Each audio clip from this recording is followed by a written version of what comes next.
রংপুরের একটা ঘটনা যে আমি এক ডক্টরের কাছে গিয়েছি ডক্টর টেস্ট করার জন্য। গাড়ি থামিয়েছি, দৌড় দিয়ে একটা ছেলে আসছে, আর দূর থেকে আমাকে দেখেছিল, এসে গ্লাসে নক করছে। গ্লাস খুলে বললাম, কি সমস্যা বলেন। তো বলছে, হুজুর জাস্ট আপনাকে দেখে দৌড়ে আসছি একটা খালি মাসআলা জানার জন্যে, যে একটা ঘটনা ঘটেছে আমাদের এলাকায়, তো এটার সলিউশন কি হবে। অনেককে জিজ্ঞাসা করেছে, অনেক রকম কথা বলেছে, আপনার মন্তব্য জানতে আমি দৌড় দিয়ে এসেছি। কি ঘটনা ভাই? তো বলছে যে আমাদের এলাকায় একজন ছেলে, মাদকাসক্ত ছেলে, মানে এডিক্টেড, ড্রাগ এডিক্টেড, সে তার নিজের মায়ের সাথে জেনা করে ফেলেছে। এটা শোনার পরে আমি আসলে কি অ্যান্সার দিব, আমি প্রায় 2 মিনিট চুপ করে বসে আছি। আজ বলবেন কি বলবেন এখন বলেন তো? এই ছেলের এখন করণীয় কি এটা জানতে আসে, কি করবেন আসে? 2 মিনিট চুপ করে থাকার পরে আমি খালি একটা কথাই বললাম যে আল্লাহর কাছে খালেসভাবে তওবা করতে বলেন, এর চেয়ে বেশি কিছু আমার বলার নেই। তো ঘটনাটাকে আপনাদের কাছে কত বিব্রত বোধ হচ্ছে না? অরুচিকর মনে হচ্ছে, খারাপ মনে হচ্ছে? আমি গতকাল রাতেও এই হাদিসটা আবার পড়েছিলাম।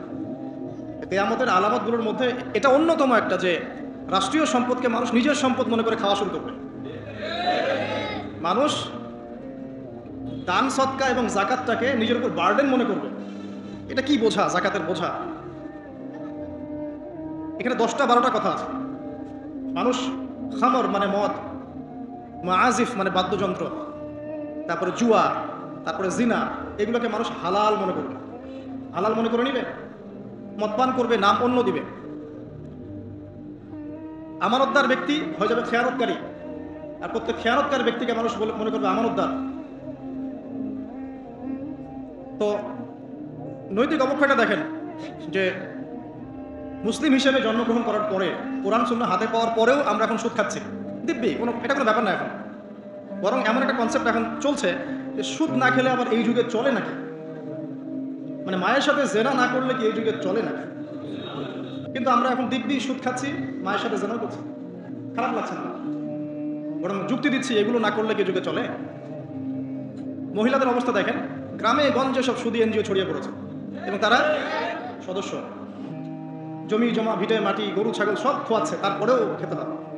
কারণ ওই যে আতাজআলু ফিহা মা ইউফসিদু ফিহা ওয়া ইয়াসফিকুদ দিমা, আপনি কি এমন কাউকে পাঠাবেন যে পৃথিবীতে গিয়ে ফাসাদ সৃষ্টি করবে? এটা হচ্ছে ইকোনমিক ফাসাদ, অর্থনৈতিক ফাসাদ। দেখেন, মুসলিম পরিবারে জন্মগ্রহণ করেও ম্যাক্সিমাম মানুষই নামাজ পড়ে না। ম্যাক্সিমাম কতজন মানুষ 5 ওয়াক্ত নামাজ পড়ে, এটা এখন জরিপ করার ব্যাপার। দেখবেন মেজরিটি সংখ্যক কোরআনটাকে বিশুদ্ধ করে তেলাওয়াত করতে জানে না। কথাগুলো রূপকথা মনে হচ্ছে, বাস্তব জীবনে নেমে এসে দেখেন। ওই যে বলি না আমরা, তাওহীদি জনতা মাঠে আছে, তাওহীদি জনতা মসজিদেই নাই। কি বুঝলেন? কোন মাঠে আছেন? তারপরে মুসলিম পরিবারে জন্মগ্রহণ করে দেখবেন পর্দা যে একটা ফরজিয়াত, এই কনসেপ্টই নেই। বরং এখন চেতনা এমন যে গায়ের জামা কাপড় ছিঁড়ে খুলে ফেলতে পারলে বাঁচি, মানে এখন এই যুগ চলছে। একটু আমি দেখাচ্ছি যে কিভাবে এই জায়গায় আসছে। দেখেন, একটা সময় ছিল যে মানুষ সিগারেট খেত, স্মোক করতো। আমরা ওই জেনারেশনটা দেখেছি, স্মোক করতো চুপ করে, ওই চায়ের দোকানের কর্নারে, এই বাথরুমে ঢুকে, ওই মাঠের ওই কর্নারে গিয়ে, কেউ যেন দেখে না ফেলে। তারপরে কয়েক বছর পর পরিস্থিতি একটু পরিবর্তন হলো, ওপেন স্মোকিং, সবাই, ভাইয়ের সাথেও স্মোকিং, বন্ধুর সাথেও স্মোকিং, পরে বাবার সাথেও দেখা যায় ছেলে স্মোকিং। এই একটা যুগ আসলো দেখেন। তারপরে আস্তে আস্তে নতুন মদ আসতে লাগলো, গাঁজা, হেরোইন, প্যাথেডিন, হুইস্কি ইত্যাদি, পেন্সিডিল, ইয়াবা। এখন ইয়াবার যুগ, আরও আপগ্রেডেড কোনো মদ আসছে। এখন সিগারেট টিকেট কোনো বিষয় না, কিন্তু ফ্যাশন। যদি কেউ ইয়াবা খায় তাহলে বলা হচ্ছে হ্যাঁ এ মাদক সেবী। আর বাই দ্য ওয়ে, আমাদের দেশে কিন্তু নিবন্ধিত 190টা বারও আছে, হ্যাঁ, এবং দেশি 204টা ব্র্যান্ড চলছে, আর বিদেশি 38টা ব্র্যান্ড চলছে। পারমিট পেয়েছে 85,070 জন, এবং এই মাদক সংশ্লিষ্ট এনজিও আছে প্রায় 76। 21 বছর হলে যদি কেউ পারমিটধারী হয়, সে মদ খেতে পারে, কোনো সমস্যা নেই। এটা নাগরিক অধিকার আপনার। আবার আশ্চর্যের ব্যাপার এটাও যে এগুলো খুলে উন্মুক্ত করার পরেও আবার মাদক নিরাময় কেন্দ্রও আছে 7টা। মানে ওভাবে খাবেন, এডিক্টেড হয়ে যখন জীবনটা নষ্ট হবে, এই 7টা নিরাময় কেন্দ্রে এসে আপনি চিকিৎসা নেবেন। এগুলো ডিপার্টমেন্ট আছে, সদর দপ্তর আছে, সব গোয়েন্দা সংস্থাও আছে, এবং মাদকদ্রব্য নিয়ন্ত্রণ অধিদপ্তরও আছে। তো এটা একটা সার্কাস, মানে এই ওয়ার্ল্ডটা হচ্ছে একটা সার্কাসের যুগ। এই বিশ্বে যা হচ্ছে না, খালি চোখ দিয়ে যা দেখছেন এর বেশিরভাগই সার্কাস। যেটা বলছিলাম, এখন ইয়াবার যুগ চলছে না, একটা সময় ছিল যখন ছেলে মেয়ে যদি অ্যাফেয়ার করতো লুকিয়ে লুকিয়ে, চিঠি দিয়ে, কেউ যেন না জানে, তাই না? ঠিক, তার মানে এগুলো পার করে আসছে তারা। তো লুকিয়ে লুকিয়ে ছিল, কেউ যেন দেখে না ফেলে, কফি শপে বসলেও খুব সাবধানে, রিক্সায় বসলে কেউ যেন না দেখে। তারপর একটা যুগ আসলো যে জানলে কোনো সমস্যা নেই, বাসায় ওপেন, আমার গার্লফ্রেন্ড, ও আমার গার্লফ্রেন্ড, ও আমার বয়ফ্রেন্ড, আমরা বিয়ে করবো, আমরা প্রতিশ্রুতি দিয়েছি একে অপরকে, নো প্রবলেম। তারপর একটা যুগ আসলো যে যেহেতু প্রেম করছি, বিয়েই তো করতে যাচ্ছি, তো করলে সমস্যা কোথায়? তখন আবার অ্যাক্টিভিটি শুরু হলো। মেয়েরা যদি বাইরে বের হতো, তাহলে যদি কোনো মেয়ের শর্ট কামিজ থাকতো বা আটো-শাটো পোশাক থাকতো, সে গিল্টি ফিল করতো যে সবাই আমার দিকে তাকাচ্ছে, কেমন লাগছে। আর বেশিরভাগ মানুষ এমনটা করতো না, ওই কয়েকজন করতো। আস্তে আস্তে একটা যুগ আসলো যে না, এখন বেশিরভাগই করে, সয়ে গেল এটা। তারপর একটা যুগ আসছে সরাসরি প্রেম টেম কিছুই নাই, এখন খালি সেক্স। পতিতালয়ে যাবো, গার্লফ্রেন্ডের সাথে সম্পর্ক লাগে সেক্স, তারপরে বাজ বিচার করে দেখবো কোনটা ভালো। আর বাই দ্য ওয়ে, আমাদের দেশে 14টা পতিতালয় আছে। হ্যাঁ, আর এগুলো আমি বানিয়ে বলছি না, আপনি গুগল করলেই দেখতে পারবেন। তারপর একটা যুগ আসছে এখন যে হিজাব তো সরিয়েছি, তারপর আস্তে আস্তে ড্রেসটা একটু ছোট হলো, তারপর একটু টাইট ফিটিং, ঠিক আছে, একটু শর্ট করতে করতে এখন রেভলিউশন আসছে, এটাও খুলে ফেলে দিতে, এটাও রাখা। আমি আপনাকে বলে দিই হাদিস থেকে, এরপর কি হবে? ওই যে গোপনে গোপনে জেনা এবং এই যে অল্প অল্প অশ্লীলতার যুগটা থেকে যখন প্রকাশ্যে জেনা আর অশ্লীলতার ছয়লাভের যুগটা আসছে এখন, এরপরে হবে কি, মানুষ রাস্তাঘাটেই জেনা করবে। বিশ্বাস হচ্ছে না? এটা নবী সাল্লাল্লাহু আলাইহি ওয়াসাল্লাম বলেছেন যে কিয়ামত হবে না ততদিন পর্যন্ত, যতদিন মানুষ রাস্তাঘাটের আনাচে কানাচে জেনা করবে না। তখনকার সবচেয়ে ভালো মানুষ যে হবে, সে কে জানে, যে গিয়ে ওদেরকে বলবে যে কাজটা এখানে করছো, একটু দেয়ালের পিছনে যে করতে পারবে না, এ হবে সবচেয়ে ভালো মানুষ। হাদিসে এমন ভাষা এসেছে। তো যুগ কিন্তু হঠাৎ করেই এরকম ফাসাদপূর্ণ হয় নাই, আস্তে আস্তে আস্তে আস্তে দেখেন, প্রথমে মাদক গোপনে, দেন প্রকাশ্যে, তারপর একটা ফ্যাশন হয়ে গেল, সবাই খাচ্ছে, কে কি বলে। প্রথমে পর্দা সবাই করতো মোটামুটি, 100 বছর আগের যুগে যান দেখবেন ম্যাক্সিমাম পর্দা। তারপরে আস্তে আস্তে রেভলিউশন, ফ্যামিনিস্ট রেভলিউশন, কাপড় ছোট হতে হতে হতে এখন বিকিনির যুগ আসতেছে, সবাই বিকিনি পরে ঘুরবে। কে এগুলোর বলার আছে? আমার পোশাক আমি পরবো, আপনার বলার কি অধিকার আছে? আমার দেহ আমার সিদ্ধান্ত, আমার দেহ আমার সিদ্ধান্ত।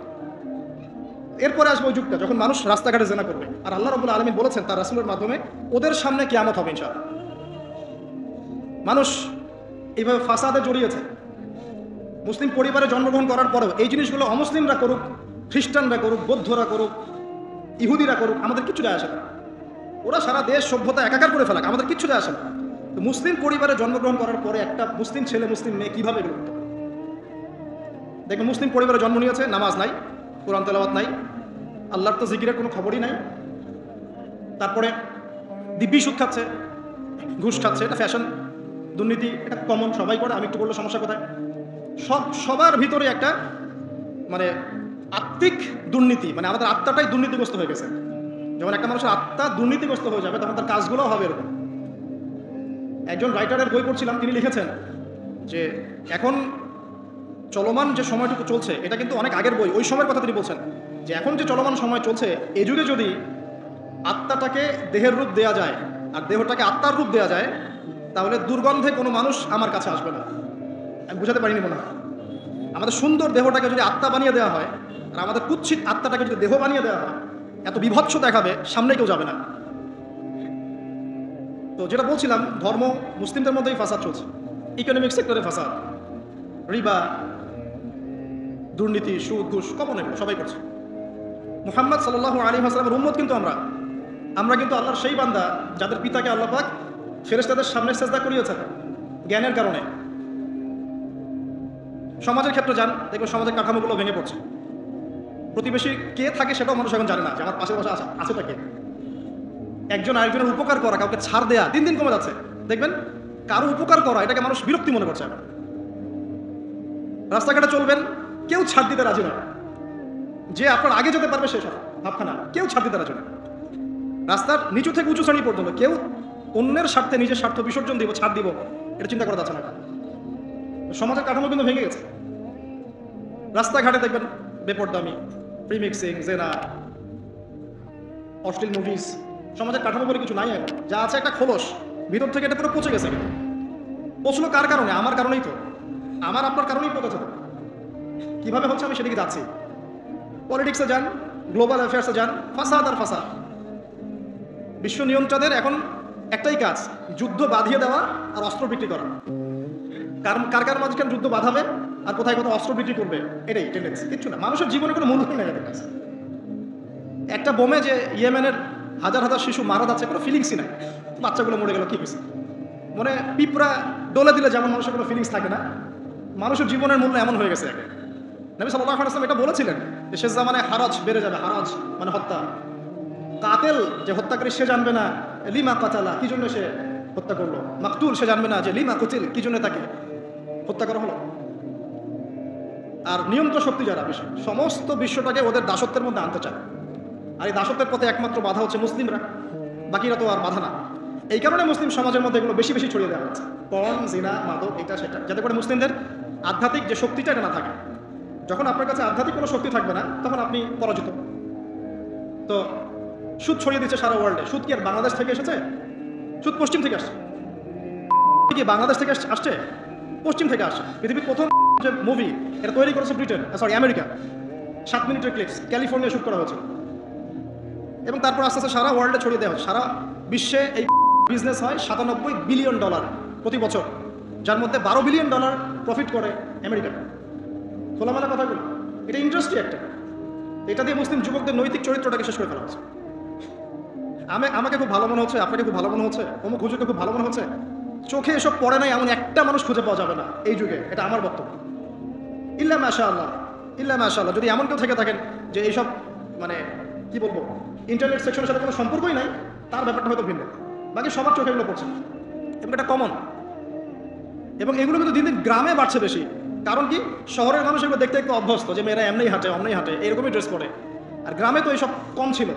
যখন গ্রামে এই পর্ন চলে গেছে, তখন গ্রামের যুবককে ঠেকায়। এখন সে প্রতিদিন দেখা যাচ্ছে গ্রামে গঞ্জে ধর্ষণ বাড়ছে।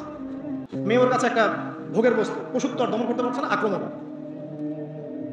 আর এসবের যেহেতু ইসলামিক কোনো বিচার হচ্ছে না, ইসলামিক লস কেমন, যে একজন চুরি করেছে, জুমার দিন নামাজ হবে, নামাজের পরে সমস্ত এলাকার লোকজন দাঁড়িয়ে থাকবে, সমস্ত এলাকার লোকজনের সামনে তার হাতটা কেটে ফেলে দেবে। এলাকার সব লোক দেখবে যে চুরি করলেই শাস্তি হয়, ভয় আর চুরি করতে যাবে। কেউ কাউকে অন্যায়ভাবে হত্যা করেছে, তারও কেসাস করতে হবে, এবং সেটা সবাই জানবে যে ও হত্যা করেছে, এ তাকে কেসাস করেছে। কেউ কারো চোখ উপরে ফেলেছে, ওরও চোখ। কেউ কারো হাত ভেঙে ফেলেছে, ওরও হাত। হাতের বদলে হাত, চোখের বদলে চোখ, কানের বদলে কান, কেসাস। ধর্ষণ করেছে, জনসমক্ষে সবার সামনে নিয়ে এসে দেন কোর্ট বসে সাক্ষী প্রমাণ নিয়ে মৃত্যুদণ্ড। সবাই দেখবে যে মৃত্যুদণ্ড, প্রয়োজনে এই যে প্রজেক্টর লাগিয়ে দেখা, এই যে এই কাজ করেছে, এই শাস্তি। রাস্তাঘাটে ইফটিজিং হচ্ছে, মোবাইল কোর্ট থাকবে, ইফটিজিং হচ্ছে, রিপোর্ট প্রমাণ ধরা হবে, সাথে সাথে বিচার। এরকম একটা মাস করলে পরে দেখবেন অপরাধের মাত্রা বাড়ে না কম। আল্লাহর কসম করে বলছি, এটা ইনশাআল্লাহ 80% কমে যাবে ইনশাআল্লাহ। কিন্তু এটা করলে কি হবে জানেন? ওই যে পশ্চিমে বসে আছে বিশ্ব নিয়ন্ত্রণ সংস্থা, ওরা বলবে যে এই স্টেটের দিকে নজর রাখ, এরা মৌলবাদী হয়ে যাচ্ছে, এরা সন্ত্রাসী হচ্ছে, মানবাধিকার লঙ্ঘন করছে, ইত্যাদি ইত্যাদি। অর্থাৎ তুমি মিয়া সারা বিশ্বের মধ্যে লাখ লাখ মানুষকে বোম মেরে হত্যা করে দাও, তোমার মানবাধিকার লঙ্ঘন হয় না? তো সবখানেই ফাঁসা। হকটাকে মানুষ বাতিল মনে করছে, বাতিলকে মানুষ হক মনে করছে। সত্যবাদী তাকে মিথ্যাবাদী বলা হচ্ছে, মিথ্যাবাদীকে সত্যবাদী বলা হয়। এখানে মুসলিমদের জীবনের মূল্য কমে গেছে। ওদিকে আর লম্বা করছি না, আমি আমার লেকচারের মূল জায়গায় আসছি। এখান থেকে আমি লেকচার একটা দিকে ফোকাস করে আমি শেষ করব। সেটা হলো এই সমস্ত প্রবলেমসগুলো আমাদের পক্ষে সলভ করা সম্ভব নয়। সলভ করার মতো ক্ষমতা আমাদের নাই, অনেক ক্ষেত্রে আমাদের সেই জ্ঞানও নাই, এগুলো নিয়ে ভাবার সময়ও নাই। কিন্তু একটা জায়গায় আমরা ফোকাস করতে পারি, একটা জায়গায়। আজকের লেকচারের এটা সবচেয়ে মূল জায়গা। সেটা হচ্ছে আল্লাহ পাক আমাদেরকে স্ব পরিবার দিয়েছেন, তাই নাই? এবং এই পরিবারটা হচ্ছে একটা সমাজের গঠন একক। আমরা পড়েছি না গঠন একক, একটা জিনিস, একটা কোষ, তার মধ্যে গঠন একক আছে না, অণু পরমাণু আছে না। সমাজ হচ্ছে, সমাজের অণু বা পরমাণু হচ্ছে পরিবার। একটা সমাজে যদি 100টা পরিবার থাকে, তার মধ্যে যদি 90টা পরিবার সৎ হয়, আল্লাহ ওয়ালা হয়, ইসলামিক অনুশাসন মেনে চলে সত্যিকার অর্থেই, ইনশাআল্লাহ ওই সমাজটা কিন্তু দেখবেন 8-10টা সমাজের চেয়ে ভালো থাকবে ইনশাআল্লাহ। আর একটা সমাজে মনে করেন 100টা পরিবার আছে, 90টাই ইসলামের বিরোধী শক্তি, ইসলামের এগেনস্টে চলে, ইসলামের কোনো পরোয়া নাই, আল্লাহ পাকের হুকুম আহকামের 5 পয়সা পরোয়া নাই। ওই সমাজের অবস্থা নিঃসন্দেহে দুনিয়াতে ধ্বংস হবে, আখিরাতে ধ্বংস হবে। আর এই সমাজগুলোকে নিয়েই তো একটা রাষ্ট্র হয় নাকি? আর এইভাবে রাষ্ট্র নিয়েই তো বিশ্ব। তাহলে ক্ষুদ্রতম যে জায়গাটা, সেটা কি? পরিবার। এই জায়গায় আল্লাহ পাক আপনাকে কর্তৃত্ব দিয়েছেন। এখানে কিন্তু আপনার উপর লাঠি কেউ ঘোরাচ্ছে না। আপনি অ্যাজ এ বাবা আপনি পরিবারের কর্তা, অ্যাজ এ স্বামী আপনি পরিবারের কর্তা, ভাই আপনি পরিবারের কর্তা। আমাদের প্রথম স্টার্টিংটা এই ফ্যামিলি থেকে করা উচিত। তো আল্লাহ পাক এই বিষয়ে কি বলছেন আমি আরেকটা বলে সামনে যাই। আল্লাহ পাক সূরা তাহরিমের মধ্যে 6 নম্বর আয়াতে বলেছেন যে ইয়া আইয়ুহাল্লাযীনা আমানু, হে মুমিনগণ, আমাদেরকে আল্লাহ পাক বলছেন হে মুমিনগণ, কু আনফুসাকুম ওয়া আহলিকুম নার, তুমি নিজে জাহান্নামের আগুন থেকে বাঁচো। আগে নিজের চরকায় তুমি তেল দাও, নিজে জাহান্নামের আগুন থেকে বাঁচো। ওয়া আহলিকুম নার, তোমার যে পরিবারবর্গ আছে এদেরকে জাহান্নাম থেকে বাঁচাও। কেমন দেখেন, আপনাদের বাসায় ছোট ছোট বাচ্চা কাচ্চা আছে না? আছে তো। একটা বাচ্চা যদি আগুন ধরতে যায়, ধরেন ও বোঝে না যে আগুন কেমন হবে, ছোট বাচ্চা, আল্লাহ না করুক, সে ধরেন একটা কয়লা ধরতে যাচ্ছে, হ্যাঁ, আগুন হাত দিতে যাচ্ছে, তো আপনি কি করবেন? আপনি তাকে সেভ করার চেষ্টা করবেন। সে যদি বলে না আমাকে ছেড়ে দাও আমি ধরবই, আপনি প্রয়োজনে একটা থাপ্পড় দিয়ে হলে সরাবেন, তাই না? এটা হচ্ছে বাঁচানো। আপনি আপনার শিশুটাকে এই যে হাতে আগুন নেওয়া থেকে বাঁচালেন। আল্লাহ পাক এটা বলছেন নিজে বাঁচো, পরিবারবর্গকেও বাঁচাও। পরিবারবর্গ যদি শুনতে না চায়, না আমি জেনা করবো, না আমি গান শুনবো, না আমি মদ খাবই, হ্যাঁ, না আমি এইটাই করবো ওইটা করবো, যদি আপনি বুঝে থাকেন যে আপনার কথাটা হক, শাসন করে হলেও তো তাকে বারণ করতে হবে। এখানে আল্লাহ পাকের নসিহত হচ্ছে তোমরা নিজেরা জাহান্নামের আগুন থেকে বাঁচো, পরিবারবর্গকে বাঁচাও। কোন জাহান্নাম থেকে বাঁচবে? আলাইহা মালাইকাতুন গিলাজুন শিদাদ, যেই জাহান্নামে কঠিন কঠিন মনের ফেরেশতারা আছে, পাষাণ মনের ফেরেশতা। আল্লাহ পাক তাদের মনের মধ্যে কোনো দয়া মায়া দেন নাই। আমাদের মনে দয়া মায়া আছে না? এই দয়া মায়াও আল্লাহ পাক তাদেরকে দেন নাই, শুধু আযাব দেওয়ার মতো শক্তি সামর্থ্য এবং কঠিন একটা মন দিয়েছেন। অন্য সূরায় আছে তাদের সংখ্যা 19 জন। কতজন? 19 জন, মানে তারা দায়িত্বশীল। বাকি আরো যে কত হাজার লক্ষ কোটি আছে আল্লাহ ভালো জানেন। আলাইহা তিসআতা আশার আল্লাহ পাক বলেছেন। তো আলাইহা মালাইকাতুন গিলাজুন শিদাদ লা ইয়াসুনাল্লাহ মা আমারহুম ওয়া ইয়াফআলুনা মা ইউমারুন, আল্লাহ পাক ওই ফেরেশতাদেরকে যে আদেশ করেন সেই আদেশ পালনে তারা বিন্দু মাত্র গাফিলতি করে না। এই সব ফেরেশতা থেকে যারা জাহান্নামের প্রহরী, এই জাহান্নাম থেকে তুমি নিজে বাঁচো, তোমার পরিবারকে বাঁচো। এই জায়গায় আসে। এখন তোমরা যারা এখনো ফ্যামিলি শুরু করো নাই, যুবকদেরকে বলছি, তাদের জন্য এই অংশটুকু বেশি বেনিফিশিয়াল হবে ইনশাআল্লাহ। তোমাদের জন্য পথ চলাটা তুলনামূলক সহজ তাদের চাইতে যারা অলরেডি ফ্যামিলি ঢুকে গেছেন এবং বিপদেও পড়ে গেছেন, বা বড় হয়ে গেছেন, দীর্ঘ সময় পর্যন্ত আপনার ইসলামের এগেনস্টে চলেছেন বা আল্লাহর হুকুম আহকামের তোয়াক্কা করেন নাই, তাদের জন্য এটা অনেক কঠিন। কিন্তু যারা এখনো ফ্যামিলি স্টার্ট করো নাই বা কেবল স্টার্ট করেছো বা করতে যাচ্ছ, তোমাদের জন্য এই অংশটুকু বেশি ইম্পর্টেন্ট। আল্লাহ পাক এখানে একটা মূলনীতি দিয়ে দিলেন, নিজে বাঁচতে হবে, পরিবারবর্গকে বাঁচাতে হবে। আর আমি আগেই বললাম পরিবার বাঁচলে সমাজ বাঁচবে, সমাজ বাঁচলে রাষ্ট্র বাঁচবে।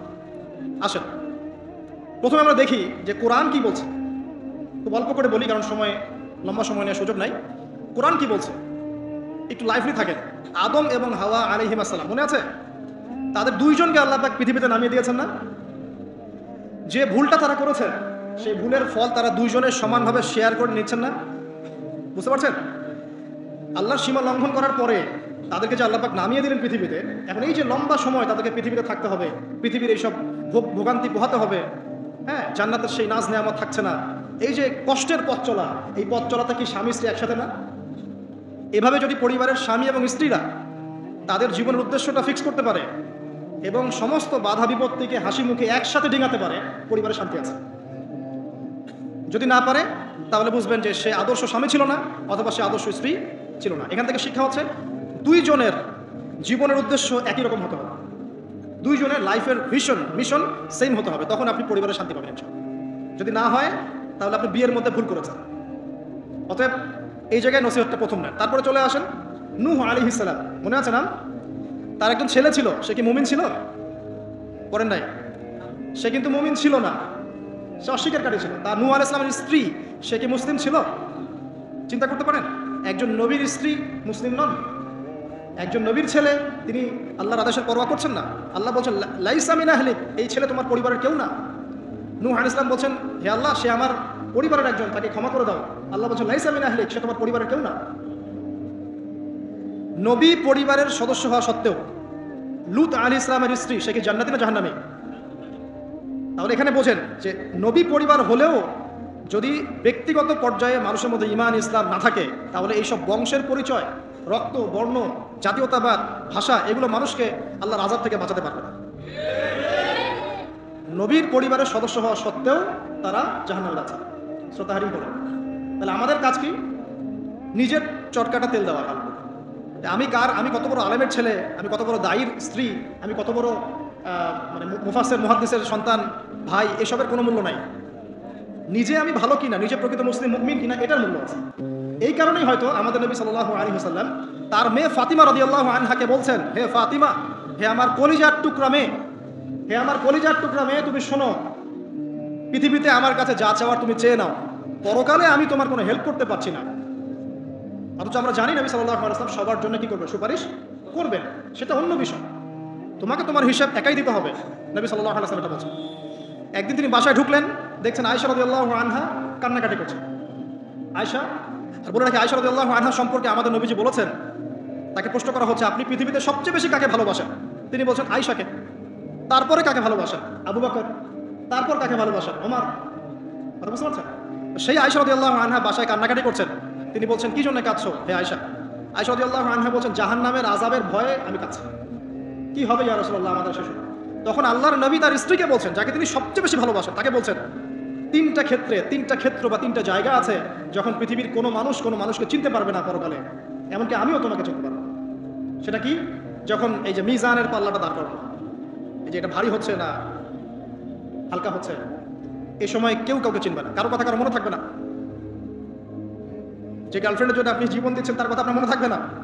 যে স্ত্রী সন্তানের জন্য আপনি সারা জীবন দুর্নীতি করে গেলেন তার কথা আপনার মনে থাকবে না। এমনকি যে স্ত্রীর কাছে আপনি অনেক প্রেমময় স্বামী, সেও আপনার কথা মনে রাখবে না যখন মিজানের পাল্লাটা উঁচু করা। দুই, যখন আমল নামা ছুড়ে দেওয়া হবে, আমল নামা এভাবে উন্মুক্ত করে ছুড়ে দেওয়া হবে, ইকরা কিতাবাক, তুমি আজকে তোমার কিতাব পড়ো, ওয়া কাফা বিনাফসিকা আল-ইয়াওমা আলাইকা হাসিবা, আজকে তুমি নিজেই তোমার নফসের হিসাব নেওয়ার জন্য যথেষ্ট। এই সময় আয়েশা আমি তোমার কথা মনে রাখতে পারবো। একটা হচ্ছে যখন মানুষ পুল সিরাত পার হবে, তখন কেউ কারো কথা মনে রাখবে না। এখান থেকে শিক্ষা কি? নূহ আলাইহিস সালামের পরিবারের সদস্য হয়েও তারা আল্লাহর আনুগত্য না করার কারণে জাহান্নামে যাচ্ছে। লূত আলাইহিস সালামের পরিবারের সদস্য হয়েও ঈমান না আনার কারণে তারা কি করছেন? জাহান্নামে যাচ্ছেন। আমাদের শিক্ষা হচ্ছে আমাদের পরিবারগুলোর, যে আমাদের এই বংশ, আমাদের এই যে টাকা পয়সা, স্ট্যাটাস, রং, হ্যাঁ, বাড়ি গাড়ি, পলিটিক্যাল পদ, কোনো কিছুই আমাদেরকে আল্লাহর আযাব থেকে বাঁচাতে পারবে না যদি আমরা প্রকৃত মুসলিম মুমিন না হতে পারি। তো পরিবারের সদস্যদেরকে আল্লাহ পাক ঈমানদার হওয়ার তৌফিক এনায়েত করুন। এবার আসেন সামনে, আরো সামনে যান। দেখেন ওই যে ইব্রাহিম আলাইহিস সালাম, দেখেছেন? মনে আছে? বাবা হচ্ছে ওই সমাজের সবচেয়ে বড় লিডারের ডান হাত, নমরুদের ডান হাত।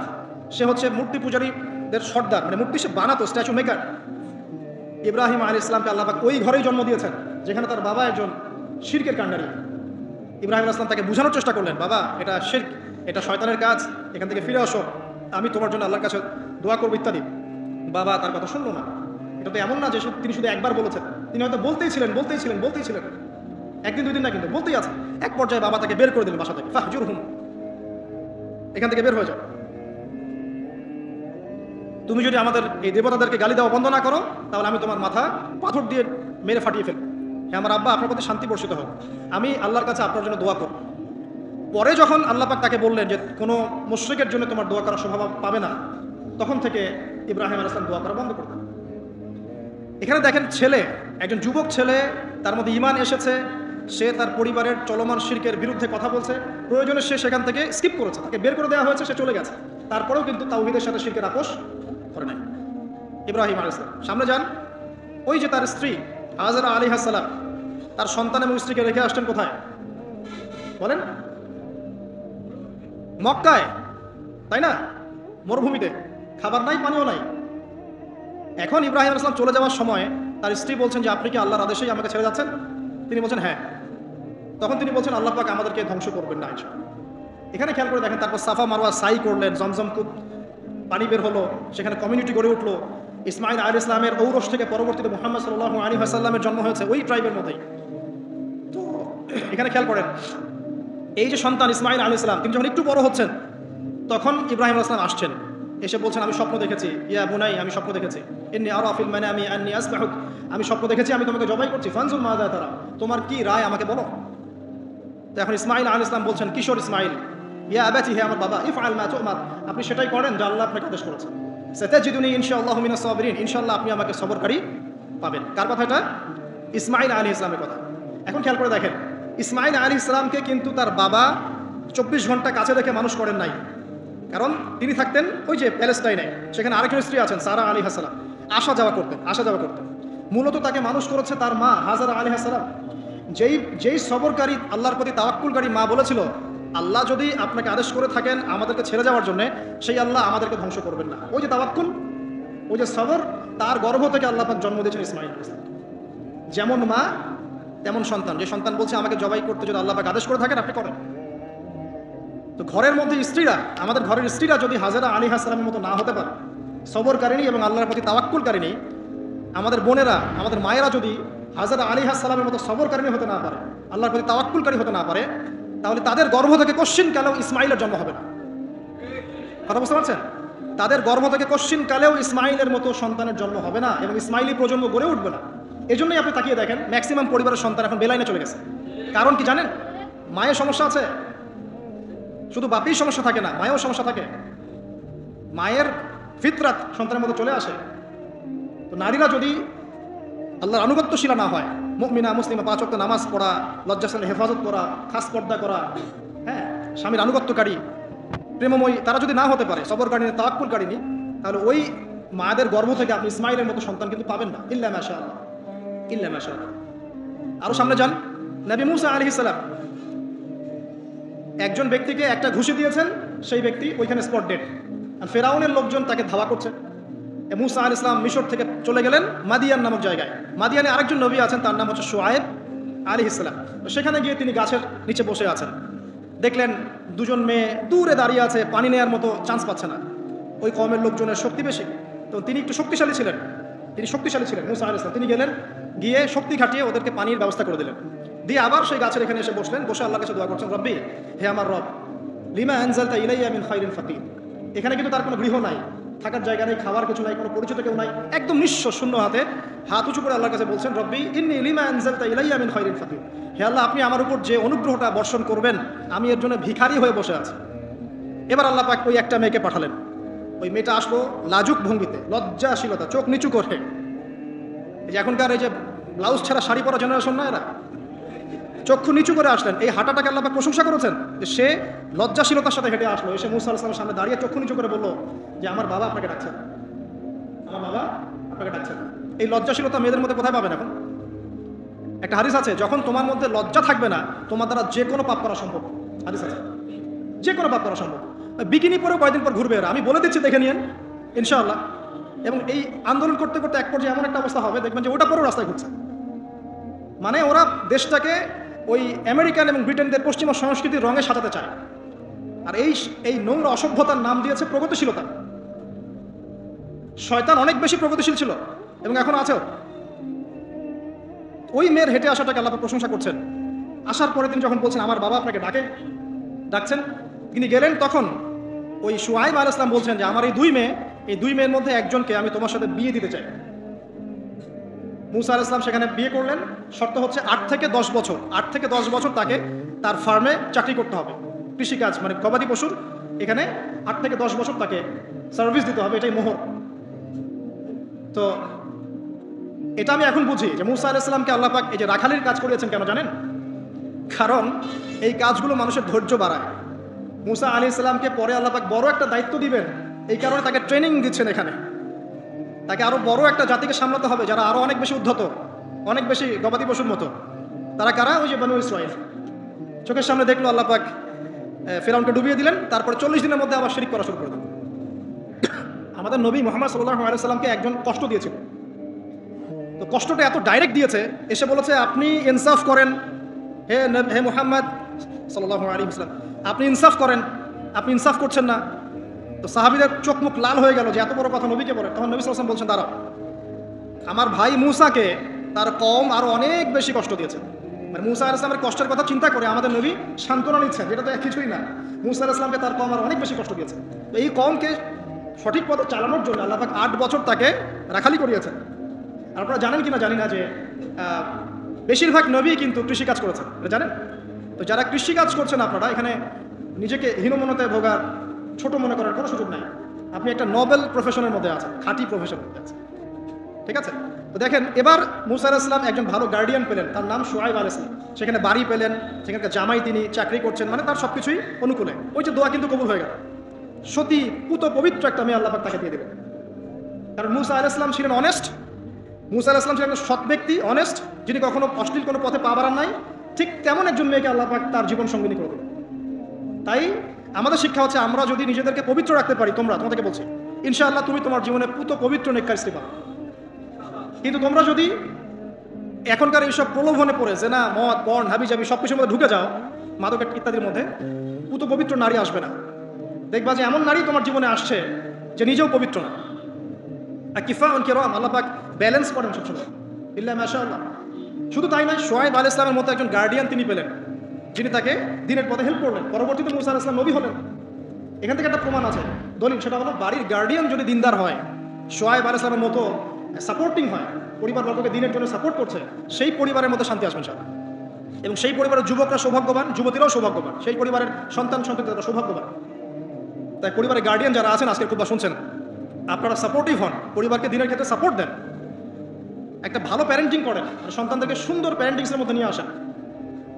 আসুন সামনে যাই, এবার একটা কনক্লুশনের দিকে যাচ্ছে, আসেন। তো কোরআনের পরতে পরতে এরকম দলিল আছে। আরও দেখবেন, ইয়াকুব আলাইহিস সালাম মৃত্যুবরণ করছেন, সন্তানদেরকে ডেকে বলছেন যে আমার পরে তোমরা কার ইবাদত করবে। মানে তিনি কনসিয়াস যে আমার পরে বাচ্চা কাচ্চারা আবার যেন বিভ্রান্ত হয়ে না যায়, তোমরা কার ইবাদত করবে, ডেকে বলছেন। আর আমরা ওই সময় ডেকে বলতাম যে আমার ব্যাংকেরে 10 কোটি টাকা আছে, 1 কোটি ওকে দিস, 1 কোটি ওকে দিস, হ্যাঁ আমার জমি জমা এগুলা আছে, ওকে এটা দিস, ওকে এটা দিস। উনি ডেকে বলছেন তোমরা আমার পর কার ইবাদত করবে। সন্তানরা বলছে আমরা এক আল্লাহর ইবাদত করব, যার ইবাদত আপনি করেছেন, আপনার পিতাও করেছেন। সচেতন গার্ডিয়ান। সামনে যান আপনি, দেখবেন ইউসুফ আলাইহিস সালাম, যিনি যে জেলখানায় বন্দী হলেন, পরে মিশরের খাদ্যমন্ত্রীর দায়িত্ব পেলেন, তার বাবা ইয়াকুব আলাইহিস সালাম কাঁদতে কাঁদতে চোখ অন্ধ হয়ে গেল। দেখেন, যখন ইউসুফ আলাইহিস সালাম তার ভাইদেরকে বললেন, এই যে রুমালটা, এই রুমালটা নিয়ে যাও, আমার বাবার চোখের উপরে দিবে, ইনশাল্লাহ সে দৃষ্টিশক্তি ফিরে পাবে। এটা পড়েন নাই মনে হয়, সূরা ইউসুফের মধ্যে আছে। এই রুমালটা যখন আমার বাবার চোখের উপর দিবে, তখন সে তার দৃষ্টিশক্তি ফিরে পাবে। তখন ওই রুমালটা যখন তারা বহন করে নিয়ে আসছেন, অন্ধ ইয়াকুব আলাইহিস সালাম তিনি বলছেন যে আমি দূর থেকেই ইউসুফের গন্ধ পাচ্ছি। সূরা ইউসুফ আর জুলাইখার প্রেম কাহিনী নয়। সূরা ইউসুফ হচ্ছে তার পিতা ইয়াকুব আলাইহিস সালাম এবং এই যে তার ছেলে ইউসুফ আলাইহিস সালাম, তাদের মধ্যে ভালোবাসার কাহিনী। এটা ভালো করে পড়েন, ভালো করে বুঝবেন। এখানে পিতার সন্তানের ভালোবাসাকে বোঝানো হয়েছে। এত ভালোবাসেন তিনি সন্তানকে। এখান থেকে শিক্ষা কি? শিক্ষা হচ্ছে পিতাদেরকে, সন্তানদেরকে ভালোবাসতে হবে, আদর করতে হবে, কাছে থেকে বোঝাতে হবে। সবসময় শাসনের লাঠি ঘোরানো যাবে না। সন্তান যদি হোঁচট খায়, তার হাতটা ধরতে হবে, ধরে বলবে বাবা কি হয়েছে, আমি তো তোমার সাথে আছি। মা কি হয়েছে, হতাশ কেন হচ্ছে, আমি তোমার সাথে আছি। একটা রেজাল্ট খারাপ হচ্ছে তো কি হয়েছে, আমি তোমার সাথে আছি।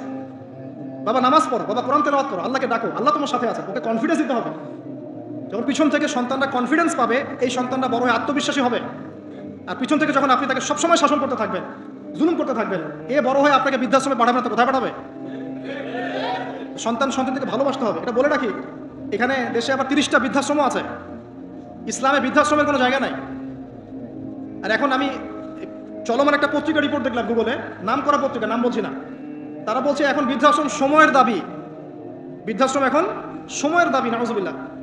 আর ইসলাম বলছে সবচেয়ে সেরা অধিকার দিবে মাকে, তারপরে মাকে, তারপরে মাকে, তারপর বাবাকে। মায়ের পায়ের নিচে জান্নাত, বাবার সন্তুষ্টিতে আল্লাহর সন্তুষ্টি, এগুলো ইসলাম বলছে। আর এখনকার সভ্যতা আমাদেরকে বলছে যে বৃদ্ধাশ্রম এখন সময়ের দাবি। ইউসুফ আলাইহিস সালামকে যেভাবে ভালোবাসতেন তার বাবা, সন্তানকে ভালোবাসুন। আমাদের নবী মুহাম্মদ সাল্লাল্লাহু আলাইহি ওয়াসাল্লাম মানুষকে যত ভালোবাসতেন, এর কারণ কি জানেন? ছোটবেলা থেকেই তাকে খুব ভালোবাসা দিয়ে মানুষ করা হয়েছে। তার মা তাকে ভালোবাসতেন, তার দুধ মা তাকে ভালোবাসতেন, তার দাদা আব্দুল মুত্তালিব তাকে সাথে করে নিয়ে ঘুরতেন, কাবার সামনে বসাতেন, বসে বলতেন তার নাম হচ্ছে মুহাম্মদ, প্রশংসিত। এই নামটা তখন আরবে কেউ রাখতো না। আমার এই নাতি, আমার এই ছেলের ছেলে ইনশাআল্লাহ এ বড় হয়ে নেতা হবে, এই কথা বলতেন। তাকে আত্মবিশ্বাস দিতেন। এমনকি তার দাদার ইন্তেকালের পর তার চাচা আবু তালেব মুসলিম না হয়েও সুদীর্ঘ সময় পর্যন্ত ভাতিজাকে সাপোর্ট দিয়েছেন। এই সাপোর্ট দেয়, কনফিডেন্স, এগুলো খুব ইম্পর্টেন্ট। এগুলোর ঘাটতি যখন হবে, তখন এই যুব সমাজ পরিবারের সদস্যরা ফেড আপ হয়ে যাবে, মানসিক কষ্টে ভুগবে, মাদকের কাছে যাবে, অন্য একটা মেয়ের কাছে যাবে, আপনার মিউজিক্যাল ইনস্ট্রুমেন্টের কাছে যাবে। ঠিক আছে, আমরা শেষ করছি। এখান থেকে একটা শিক্ষা হচ্ছে যে আমাদের পরিবারের সদস্যদেরকে ভালোবাসা এবং তাদের প্রতি কনফিডেন্স দেয়া, তাদেরকে আল্লাহর পথে চলতে সাহায্য করা। ইনশাআল্লাহ দেখবেন যে তারা আপনার আপনাকে সম্মান করবে, আপনাকে আপনাকে একজন বন্ধু মনে করবে, যে না আমার পাশে কেউ আছে, আমি একা নই, এমনটা ফিল করবো। এটা খুব ইম্পর্টেন্ট। শেষ করার আগে এই যে কোরআনিক কিছু আমি জাস্ট এক্সাম্পল দিলাম, বিচ্ছিন্ন এক্সাম্পল, যে কোরআনে এইভাবে আসে। এছাড়া লোকমান আলাইহিস সালামের ঘটনায় আপনি পাবেন। সো লোকমানের মধ্যে সন্তানকে ডেকে কত নসিহত করছেন, বাবা শিরিক করো না, সৎ কাজে আদেশ করো, অসৎ কাজে নিষেধ করো, পিতামাতার খেদমত করো। আর আমরা বাচ্চাদেরকে কি শেখাই? জমি জমা, বাড়ি গাড়ি, দাঁড়াতে হবে, চাকরি করতে হবে, এটা সেটা। আগে সন্তানকে শেখাচ্ছে বাবা আল্লাহকে চিনো, আল্লাহ বলে একজন আছে, তিনি তাকে চিনো আগে, তার সাথে কাউকে শরীক করো না। শিরকের শিক্ষা কোথায় এখন পরিবারের মধ্যে? তো কোরআনে এরকম অসংখ্য দলিল আছে। শেষ করার আগে আমি যেটা বলতে চাই যে আমাদেরকে কিছু কিছু বিষয় যদি আমরা এখনো যদি মেনে চলি, এই ভঙ্গুর সমাজ ব্যবস্থায়ও আদর্শ পরিবার ধরে রাখা ইনশাআল্লাহ সম্ভব। আমি সব কথা আজকে বলতে পারলাম না, ইনশাআল্লাহ আরেকদিন কথা হবে অন্য কোনো লেকচারে। যে প্রথমেই পরিবারের যে সদস্যরা আছেন তাদেরকে ইলম বা জ্ঞানের চর্চা করতে হবে। 2, পরিবারের তাওহীদ প্রতিষ্ঠা করতে হবে, নবী সাল্লাল্লাহু আলাইহি ওয়াসাল্লামের সুন্নত প্রতিষ্ঠা করতে হবে। এই দায়িত্বটা পরিবারের কর্তাদের, স্বামী না থাকলে স্ত্রী, মা, ভাই, পিতা, তাদের সবার দায়িত্ব এটা। পরিবারে তাওহীদ প্রতিষ্ঠা করা, সুন্নত প্রতিষ্ঠা করা। পরিবারে নামাজ থাকতে হবে, নামাজ। 5 ওয়াক্ত নামাজ নাই, পরিবার আদর্শ হবে না। পরিবারের সদস্যদেরকে দান সৎকার দিকে উৎসাহিত করতে হবে। যত দান করবে সম্পদ বাড়বে, যত দান করবে সম্পদ বাড়বে। দান কমিয়ে দিলে সম্পদ কমে আসবে। পরিবারের সদস্যদেরকে নৈতিকতা শিক্ষা দিতে হবে, মূল্যবোধ শেখাতে হবে, কালচার হিসেবে গড়ে তুলতে হবে। তারা সামাজিক, তারা সবার পাশে দাঁড়াতে চায়, সমাজ কল্যাণমূলক কাজগুলো উৎসাহিত করতে হবে। পরিবারের সদস্যদেরকে বুস্ট আপ করতে হবে, পিছন থেকে তাদেরকে আত্মবিশ্বাস দিতে হবে যে আমরা আছি তোমার সাথে, তুমি তোমার প্রতিভা অনুযায়ী সামনে যাও। যার যেখানে প্রতিভা সেখানে তাকে আত্মবিশ্বাস দিতে হবে। হ্যাঁ, তুমি লিখতে পারো, ভালো লিখো বাবা, তোমাকে টাকা পয়সা ফিকির করতে হবে না, তোমাকে জব ক্যারিয়ারের চিন্তা করতে হবে না, তোমাকে আল্লাহ পাক লেখার ক্ষমতা দিয়েছে, লিখো, আল্লাহ ওখানেই রিজিক দেবেন ইনশাআল্লাহ। তুমি বলো, তোমাকে বলার ক্ষমতা আল্লাহ পাক দিয়েছে, তুমি ভালো করে বলো। তুমি বিজ্ঞান ভালো পারো, বিজ্ঞান নিয়ে গবেষণা করো। তুমি ভালো খেলো, ভালো করে খেলো। মানে আপনাকে ওর প্রতিভা অনুযায়ী আপনাকে বুস্ট আপ করতে হবে, ইসলামিক রুলস মেনেই। বাসায় পর্দার বিধান চালু করতে হবে যাদের মধ্যে নাই, এটাকে শক্ত করে ধরতে হবে। এটা হেলায় ফেলা ছেড়ে দেওয়া যাবে না। বাসার মধ্যে অপসংস্কৃতি যেগুলো আছে, বাইরের কালচার যেগুলো ঢোকে, এগুলো রাস্তা বন্ধ করতে হবে। ইন্টারনেট সেকশনগুলোকে লিমিটেড করতে হবে। এবং যা দেখবেন সবাই একসাথে দেখবেন, ড্রয়িং রুমে বসে। স্মার্টফোন এত অ্যাভেলেবেল করে দিবেন না। এমনও কান্ট্রি আছে 18 বছর না হলে কেউ ফোন ইউজ করতে পারে না। আর আমাদের জন্মের পর থেকেই ফোন। বাচ্চার ওই ফোনটা দেওয়া মানে তার মস্তিষ্ক ড্যামারেজ, শেষ। দেখেন আপনি ফোনের কারণে যে কত পাপ করতেছে আল্লাহ। এবং ফোনকে আমরা এখন আর কন্ট্রোল করছি না, ফোনই আমাদেরকে কন্ট্রোল করছে। এইগুলো বন্ধ করতে হবে। বাসার সদস্যদের খাওয়া দাওয়ার দিকে ফোকাস করতে হবে, তারা কি খাচ্ছে, কেমন খাবার খাচ্ছে, ফ্রেশ ফুডের ব্যবস্থা করতে হবে। কালচার কথা বলতে হবে, সুন্দর করে কথা বলতে হবে তাদের সাথে। ঝগড়াঝাটিগুলো দেখে যখন তারা অভ্যস্ত হয়ে যাবে তখন তো নৈতিকতার অবক্ষয় ঘটবেই। আরও কিছু বিষয় আছে, যেমন পরিবারে হৃদ্যতা, ভালোবাসা পিতামাতার মধ্যে আছে কিনা, স্বামী স্ত্রীর মধ্যে আছে কিনা, এই বিষয়টা যেন ছোটদেরকে ইফেক্ট না করে খেয়াল রাখতে হবে। এভাবে যখন ইফেক্টিভ প্যারেন্টিং আসবে, পরিবার রিজিক হালাল, সলাত আছে, কোরআন আছে, জিকির আছে, তারা সমাজকরণমূলক কাজ করছে, ইসলামিক কমিউনিটির মধ্যে আছে, হ্যাঁ, সবার সাথে একটা হৃদ্যতাপূর্ণ সম্পর্ক আছে, তখন দেখবেন এই পরিবারের সন্তানরা ইনশাআল্লাহ পরবর্তীতে গিয়ে ভালো কিছু করবে ইনশাআল্লাহ। এই পরিবারের মেয়েরা ইনশাআল্লাহ শালীন হবে, এবং তারা যখন অন্য কোনো ঘরে যাবে ওই পরিবারও ঠিক থাকবে। তো দিনের জ্ঞান, আমল, হালাল রিজিক, সুন্দর প্যারেন্টিংস, এগুলোর মধ্য দিয়ে আমরা আদর্শ পরিবার গড়তে পারবো ইনশাআল্লাহ আযজা ওয়া জাল্লা। আল্লাহ পাক আমাদের সবাইকে তৌফিক এনায়েত করুন। আমি লেকচারটা এখানে শেষ করছি। তো শেষ করার আগে আমি জাস্ট একটা বই সাজেস্ট করবো আপনাদেরকে। আমার হাতে একটা বই আছে, ইনশাআল্লাহ পরবর্তীতে কোনো এক জুমায় বা কোনো একটা সেমিনারে ইনশাআল্লাহ শুধুমাত্র এই বইটার উপরে আমি আলাদা একটা স্বতন্ত্র লেকচার বা সেমিনারের আয়োজন করবো ইনশাআল্লাহ। বইটার নাম হচ্ছে প্যারেন্টিং, জাস্ট সন্তান প্রতিপালন। জাস্ট দেখাচ্ছি বইটা, জাস্ট সন্তান প্রতিপালন, প্যারেন্টিং। এটা টোটালি ইসলামিক বই। আমি এমন করে বলছি না যে এটা ইসলামিক মূলনীতি এখানে এক পেশেভাবে উপস্থাপন করা হয়েছে, এমন নয় বিষয়টা। কারণ সমস্ত পরিবেশ পরিস্থিতির সাথে মিলিয়ে এ যুগে কীভাবে আপনি একজন সফল পিতা হবেন, সফল মা হবেন, সন্তানকে কীভাবে প্রতিপালন করবেন, এই বিষয়গুলো এখানে সুন্দর করে দেওয়া আছে। তো বইটা আপনারা কিনতে পারেন, আল্লাহ পাক আপনাদেরকে তৌফিক দান করেন। এগুলো আমি আমার নিজে থেকেই বলছি, এটা বলতে আমাকে উৎসাহিত করেন, আমি নিজে থেকেই বলছি, বইটা আমি পড়েছি, ভালো লেগেছে। তা আমরা দোয়া করি আল্লাহ পাক আমাদের সবাইকে আদর্শ ইসলামিক পরিবার গড়ে দিন, আমিন। এবং যারা এখনো পরিবারে যায় নাই তাদেরকে আল্লাহ পাক সুন্দর, দিনদার, পবিত্র, নেককার স্ত্রী আল্লাহ পাক দান করুন। আমরা দোয়া করি যারা পরিবার গঠন করে ফেলেছেন এখন, তাদের মধ্যে যে ভুল ত্রুটিগুলো হচ্ছে এগুলোকে সংশোধন করার তৌফিক আল্লাহ পাক দান করুন। পরিবারের মধ্যে দ্বীনি জ্ঞানের চর্চা আল্লাহ পাক বাড়িয়ে দিন। পরিবারের মধ্যে তালিমের ব্যবস্থা করুন, পরিবারে হৃদ্যতা, ভালোবাসার ব্যবস্থা করুন, বন্ধন শক্তিশালী করুন। আরও বলবো যে পরিবারের মধ্যে হালাল রিজিক আল্লাহ পাক ঢুকিয়ে দিন, হারাম থেকে বাঁচান। পরিবারে কোরআনের একটা চর্চা যেন প্রবাহমান থাকে, আল্লাহ পাক সেই তৌফিক সবাইকে দান করুন। আল্লাহ পাক আমাদের আপোষে যে ইখতিলাফগুলো, ভুল বোঝাবুঝিগুলো, এগুলো থেকে আল্লাহ রাব্বুল আলামিন আমাদের এই পরিবারগুলোকে হেফাজত করুন। যখন পরিবার সুন্দর হবে ইনশাআল্লাহ তাআলা সমাজটা ভালো হবে। সমাজ যদি ভালো হয় ইনশাআল্লাহ তখন সত্যিকারের একটা সোনার বাংলা আমরা পাবো ইনশাআল্লাহ। আল্লাহ পাক আমরা সবাইকে চলমান যাবতীয় ফিতনা থেকে হেফাজত করে কোরআন এবং সুন্নাহর অনুসারী বানিয়ে দিন, আল্লাহুম্মা আমিন। আজকে সময় সংক্ষিপ্ততার কারণে আমি লম্বা করতে পারছি না, আমি এখানেই আলোচনা শেষ করছি। আকুলু কাউলি হাযা আস্তাগফিরুল্লাহ লি ওয়া লাকুম ওয়া লিসাইরিল মুসলিমিন। বারাকাল্লাহু লানা ওয়া লাকুম বিল আয়াতিল হাকীম। ইন্নাহু তাআলা জাওয়াদুন কারীমুর রাউফুর রহিম।